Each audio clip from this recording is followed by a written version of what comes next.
Halo Jabra Tim. Ada sesuatu yang lagi rame nih. Lu harus kasih dia kesempatan lagi. Di atas kertas lo semuanya harusnya menang. Ada bahasan yang paling ditunggu-tunggu.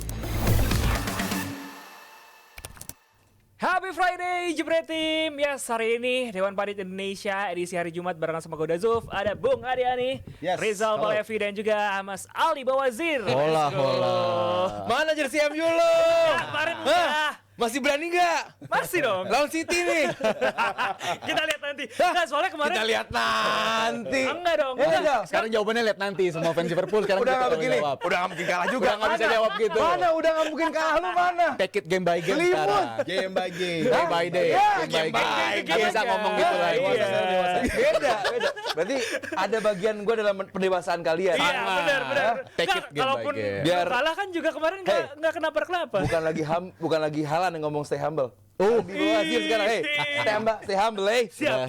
Nggak mungkin kalah, ambil aja.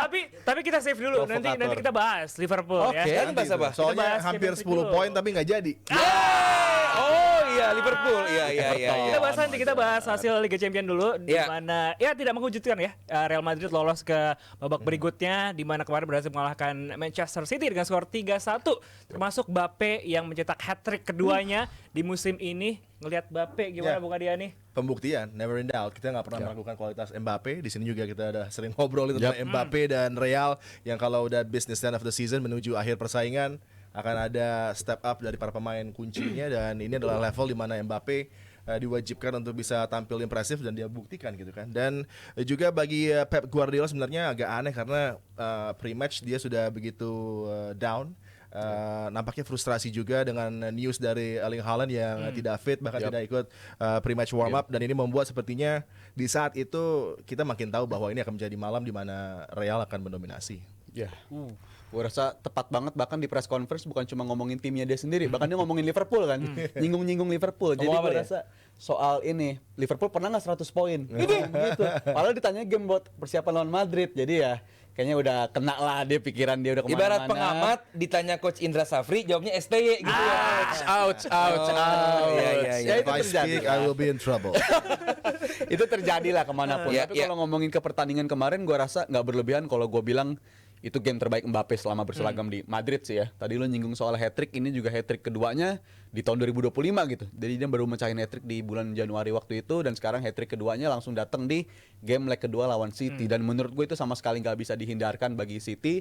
Kita bisa lihat mereka untuk ciptaan peluang gue rasa ya walaupun XG-nya segitu tapi nggak menggambarkan situasi pertandingan lah kalau menurut gue. Dan juga Real Madrid benar-benar dari awal mereka ngegasnya itu bagus banget dan simple pass long ball itu benar-benar bisa nyakitin City langsung ya dan itu udah terjadi berkali-kali lawan Feyenoord, lawan Newcastle, lawan Liverpool itu berkali-kali dilakuin dan itu menurut gue cukup efektif untuk nyakitin City dan siapapun backline-nya tetap kena aja bola begitu. Jadi gue rasa itu udah masalah struktural bukan masalah individual lagi dan Madrid sangat layak untuk lolos menurut gue.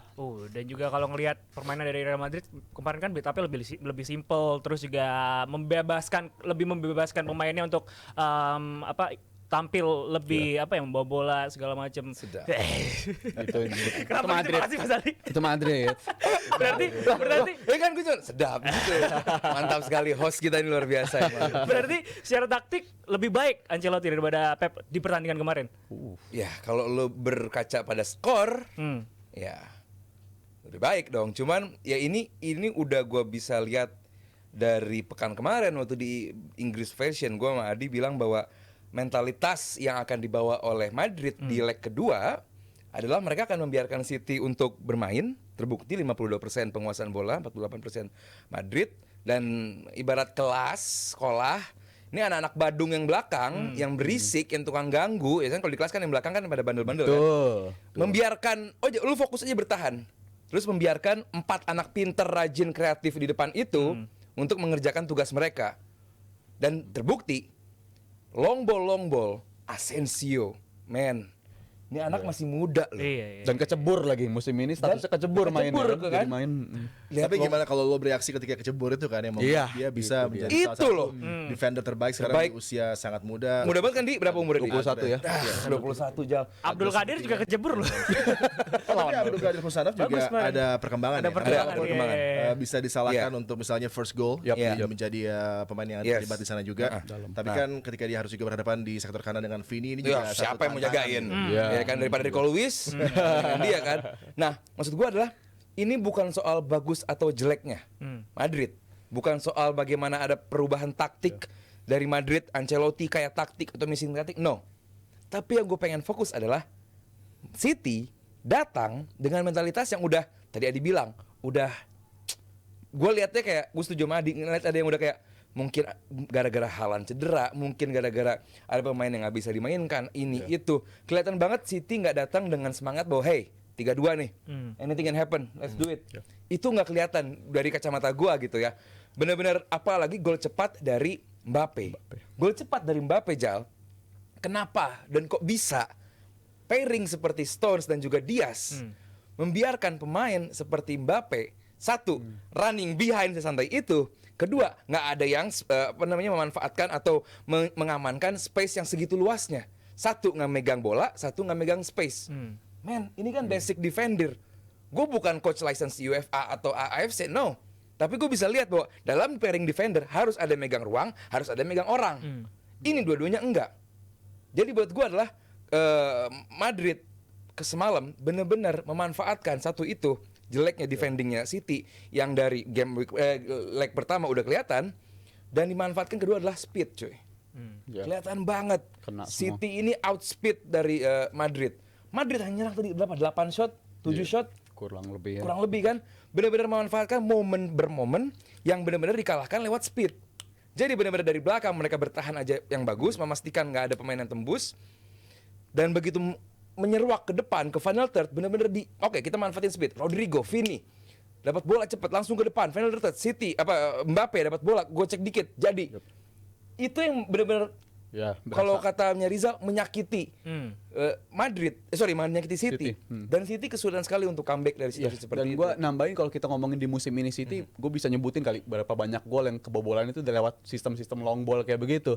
Lawan Feyenoord itu banyak banget kebobolan, dan mungkin masih segar diingatan golnya Amad Diallo di menit-menit terakhir dari MU itu yang bikin mereka menang di Etihad. Itu menurut gue golnya mirip-mirip semua kayak begitu, dan ini sama sekali nggak berubah. Ya oke, backline-nya emang mereka outspeed. Gue rasa itu terjadi bagi City di musim ini. Tapi lu nggak membatasi pemain-pemain belakang lawan untuk ngasih bola long ball tuh nggak lu batasin juga gitu dari pemain-pemain City, dan itu terjadi nggak cuma ketika ada Haaland, ketika nggak ada Haaland pun ini terjadi juga. Jadi masalahnya bukan karena strikernya di depan nggak mau ngepres, tapi emang secara struktur mereka sangat-sangat membiarkan pemain belakang lawan tuh bisa pick up passing-passing dengan mudah, dan itu terjadi setiap pertandingan di musim ini kalau gue bilang. Masalahnya, masalah ini Newcastle kita mungkin. City yang kita tahu adalah monster bagi semua lawannya. Hantu bagi gua. Hantu bagi lawannya. Tim yang sangat amat regroup cepat, tim yang sangat amat ngepres cepat, sulit buat ada tim yang dapat bola dari City.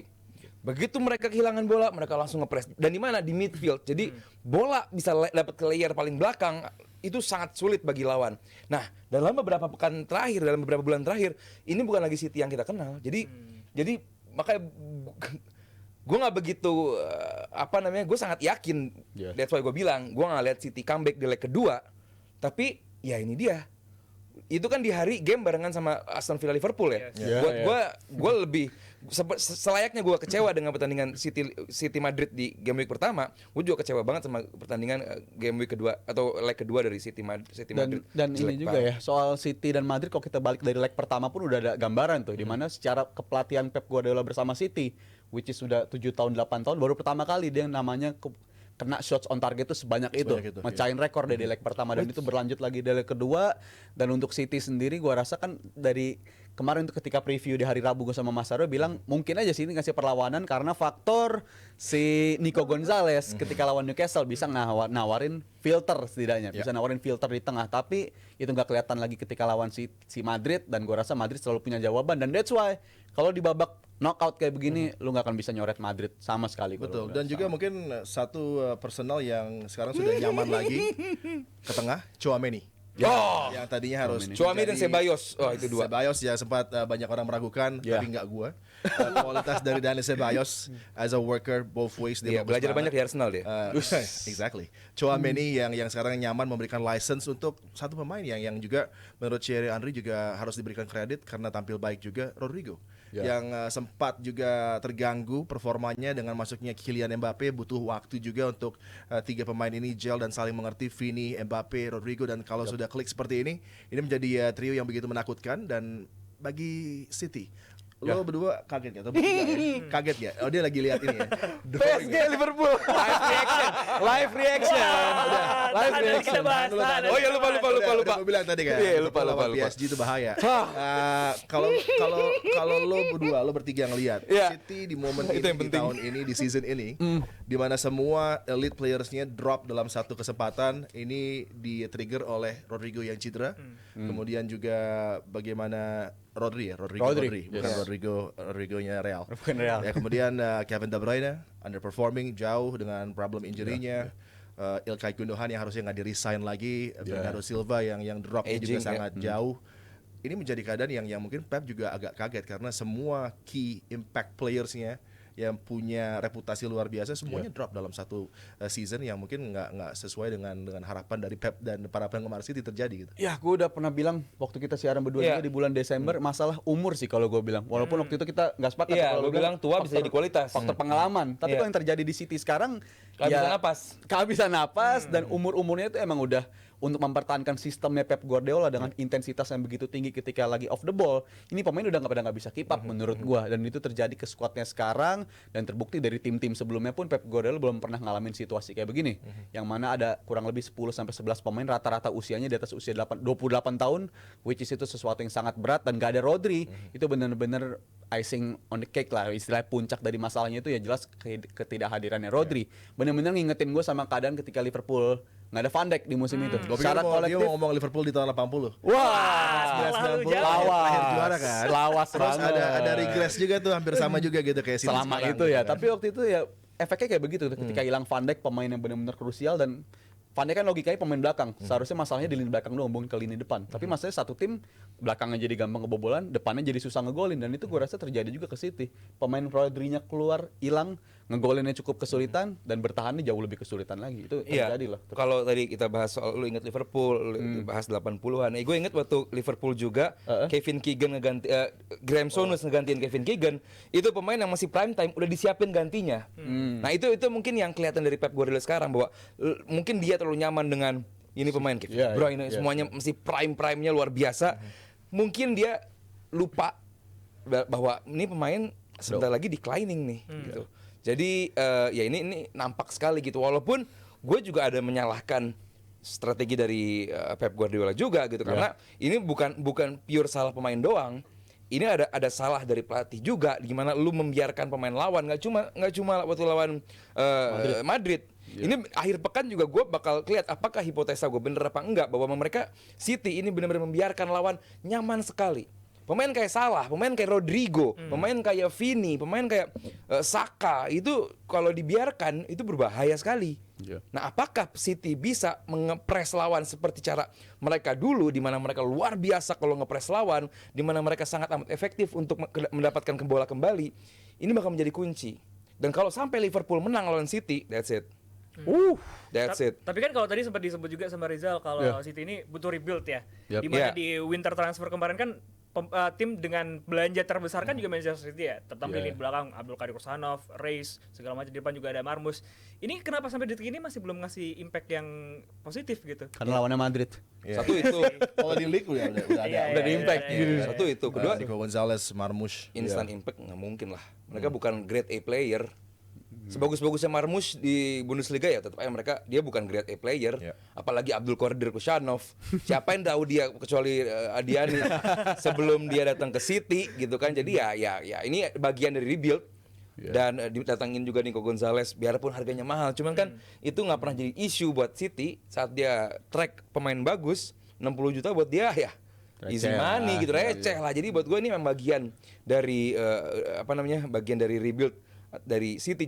Jadi nggak usah aneh kalau kok yang dibeli pemain kayak begini sih. Emang ini bagian dari regenerasi dari City, dan City nanti di summer seperti report yang gue dengar dari Daily atau apa, paling nggak ada 7 sampai 8 pemain yang akan di-offload untuk dapetin duit lagi gitu. Kalau memang kasusnya dikata Hadi bulan Maret ya dia bisa dapat Maret. update lagi dia. Maret. Jadi ya lihat lagi. Possibly lolos lah itu. Habisnya loss lah. Aman lah mereka berlanjut ya. City lah. Iya. Iya. Dan kalau ngelihat di musim ini, kalaupun City ini gagal di musim ini, entah itu di Premier League. Kenapa sih lu benci banget sama City? Karena Ada masalah sama fansnya. Hantu bagi fans Liverpool, hantu mereka tuh. Framing Satu mulu, poin ya. terus. Lah bukan, bedanya. kok mendoakan kalau City gagal, City gugur. Gagal apa dulu makanya? Iya, Gagal apa dulu nih? City gagal tuh gagal apa? Enggak, secara di Premier League dia nggak bisa keep up gitu. Keep up tuh nggak 4 besar, nggak Iya, juara. nggak 4 Nggak- besar. Oke gitu, Iya. oke. Udah kalau 4 besar kan udah pasti gak juara. Lu daripada Iya. mending Tapi masih mungkin mencapai ke Iya, posisi. Champions Iya, League lah. iya. Cup juga masih kan. Masih. Juara sih nggak lanjut. mungkin City, Liverpool yang juara. Jangan direspon. Jangan Iya, direspon. takut makin jemaah. Jangan direspon dulu. Lo kan gue naikin turunin ini lo. Hah? Jangan direspon dulu. Lanjutin Tapi dulu. Pep Guardiola ini masih bakal dipertahankan. Pertahankan. Pasti. Itu Syekh dari Abu Dhabi pasti bakal sayang sama itu.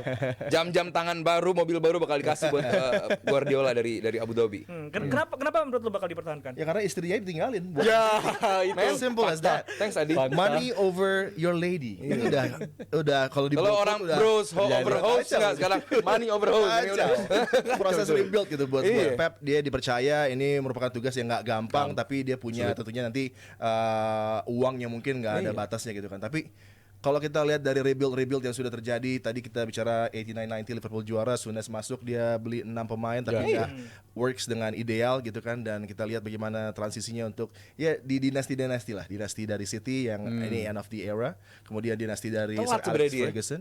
Iya. Alex Ferguson juga merebuild begitu banyak Iya, tim 3 lagi, kali win tapi ya. juga di akhirnya ketika dia jadi juara dia lepas. Kemudian nggak sesuai dengan apa yang diharapkan gitu kan. Dengan potensi masuknya tadi keluar 6 hingga 8 pemain. Termasuk mungkin Ederson yang kita anggap mungkin one of the best goalkeepers, tapi potensi dia untuk berpindah juga sangat besar, dan di backline banyak pemain yang mungkin akan juga tersingkir, termasuk Walker mungkin permanently going somewhere. Ruben Dias juga dengan cedera problemnya yang terus berulang, Stones yang lagi-lagi cedera juga mungkin juga akan keluar gitu kan. Apakah ini menjadi momen di mana kalau nanti datang 3-4 pemain tambahan lagi akan menambah lagi dari yang sudah datang ini akan memperbaiki City, atau justru akan jadi keadaan yang bagi Pep juga sulit? Karena biasanya kalau tim yang coba di-rebuild harusnya satu-satu datang satu superstar, itu akan menaiki kualitas timnya, kemudian ntar ditambah lagi, tapi nggak dalam satu kesempatan. Gua rasa momen ketika mereka tadi kalau itu terjadi ya, ngelepas 6 sampai 7 pemain dan mendatang ke 3 sama 4 pemain, kalau menurut gua sembuh City. 3-4 pemain datang dan Rodri akan berasa kayak pemain baru kalau Iya, menurut new gua. signing Itu ya. akan menjadi sangat pemain-pemain yang berasa kayak pemain baru, akan ningkatin kualitas mereka, dan ini City harusnya kayak begitu. Itu kan City identitas mereka begitu. Mereka secinta itu sama Aguero, tapi apakah Aguero di-keep begitu terus? Enggak. Dilepas begitu aja. Mereka dulu nyaman banget main sama Fernandinho tapi tetap datangin Rodri juga. Ya kan udah tua Secara kalau Fernandinho. Ture Yaya itu harus juga jadi sama contoh. ya, Ture Yaya. Iya, Ture Yaya itu harusnya jadi contoh, mereka ngelakuin itu. Bahkan di musim mereka Centurion 100 poin, itu kan bulan Januari mereka kayaknya udah done and dusted liga. Tapi tetap datangin Laporte gitu. Jadi menurut gue itu harusnya jadi karakter mereka, dan itu musim ini jadi bukti kalau mereka juga bisa error ternyata. Di bursa transfer summer kemarin menurut gue ngelepas Alvarez 90 juta dan nggak ngedatangin pengganti yang bisa ngangkat mereka. Kalau istilah Bung Adiani, pemadam kebakaran nih untuk tim ini, gue rasa itu yang jadi masalah mereka Iya, long term. mungkin terlalu cepat kalau gue dibandingin Rizal langsung bisa bilang. Gua bilang sembuh kalau gua. Kalau gue masih lihat siapa yang didatangkannya, gitu loh. Kalau modelan Abdul Qadir Kushanov, ya belum gitu. Mungkin dalam instant impact enggak gitu. Kalau modelan Omar Marmoush semua, ya mungkin bisa gitu. Karena ini ada dua level yang berbeda gitu. Yang jelas.